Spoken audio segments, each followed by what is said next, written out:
qanday yashayapsan deb birortasi kelib xabar olishmaydi. Hatto onam ham yaxshi gapirmaydilar. Xafa bo'lmang singlim. Erim bor degandingiz-ku? Ha?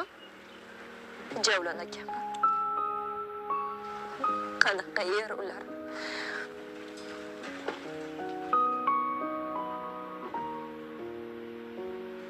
Ular bilan bir to'yda tanishib qolganmiz.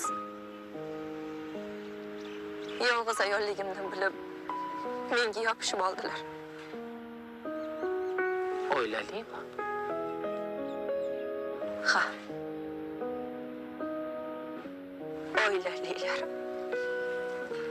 Senga uylanaman dedilar, lekin oilasidan voz kecholmaydi. Erkaklarning ko'pi shunaqa-yu, qizim. Nima buni bilmasmidingiz? Ha, bular shunaqa. Ajrashaman, xotinimning mazasi yo'q. Xotinim uzoqdan kelgan, uyiga ketib qolyapti, deb xolagan ishini qilib yuradi. Ishlatib bo'lgandan keyin keraksiz matoqdek tashlab ketadi. Meni qizimdek.